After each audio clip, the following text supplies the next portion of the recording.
Hello, everyone. My name is Angel Aquino, and I have the pleasure of bringing you today's Tuesday Truth. So let's jump right in.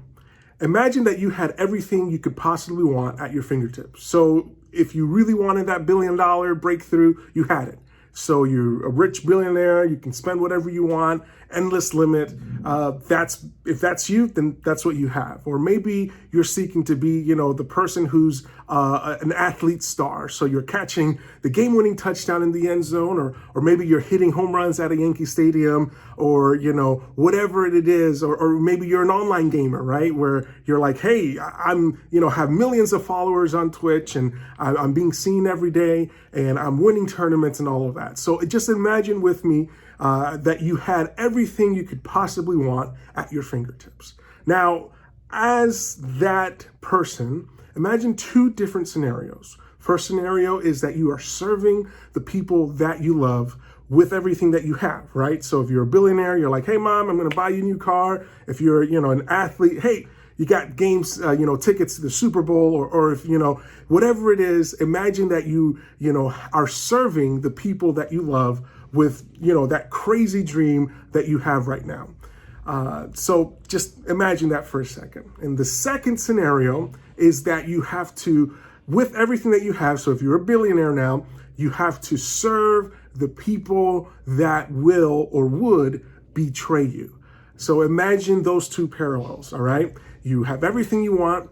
Option one, you have to serve the people that you love. And option two, you also have to serve the people that will eventually betray you, right? So when we read in scripture, we see that Jesus went through this exact same scenario. You see, Jesus had everything he could possibly ever want when he was sitting in heaven next to God. He was lacking nothing. He had absolutely everything.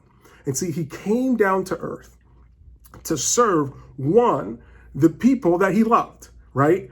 He loves me. He loves you. That's awesome. I'm sure it wasn't easy, but that was probably the easiest thing that Jesus probably had to do, was to love the people that loved him back, right? But now we have the situation where Jesus also served the people that would eventually betray him. If you guys, or maybe your parents, or you can kind of research, there was this guy named Johnny Damon. He played for historically, right, for the Boston Red Sox. And one year he traded all of that and went and played for the Yankees. And I can remember it till this day. I went to a Rays game where there was a guy next to me, had Johnny Damon's jersey and crossed out and put Judas. Why? Because Judas betrayed Jesus, like sort of how Johnny Damon betrayed Boston and went over to the Yankees. So that's also the kind of serving that Jesus did amongst his disciples. And you see, in the story that we're going to focus on today is John. It can be found in John chapter 13. And basically, it's a story where Jesus is washing his disciples' feet. And this is like crazy. Why? Because the rabbi would never submit himself to the level of his pupils, right? And his pupils are basically his disciples. And it's to say that, hey, Jesus, you are now what? How are you washing your disciples' feet? Your disciples are to be washing your feet. So this kind of upside down kingdom was such an amazing experience, but definitely something that was, before its time. And we read in John chapter 13 that Jesus washed his disciples' feet. And this, again, was such a revolutionary thing because the disciples were being served by the teacher, or in that day, they would have used rabbi. And so they were being served by Jesus. And Jesus did this for two reasons. I believe two reasons. One is to show others the nature of God. And that is that God is a God who serves. God serves his creation in such a way that he sent his son Jesus to love us in a way that only Jesus can possibly do.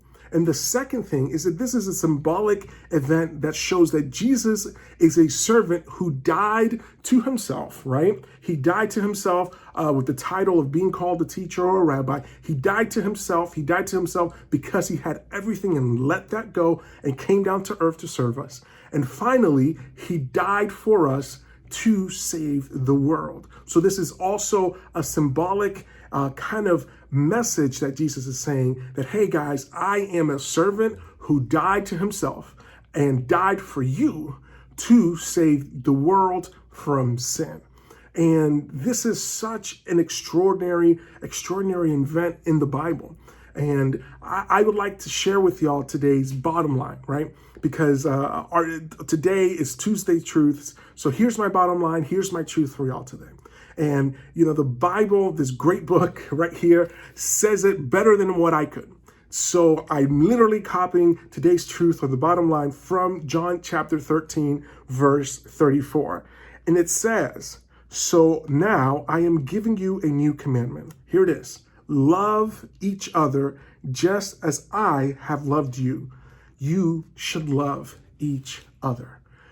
There it is. That is today's Tuesday truth. For us to love each other, for us to serve each other, the people that, hey, may be betraying us, as well as the people that, guess what, we love. Because right now is the best time that we have to love each other and to serve each other. So again, that's today's truth. I hope y'all enjoyed it, and we'll catch you here next week at the same time. Bye-bye.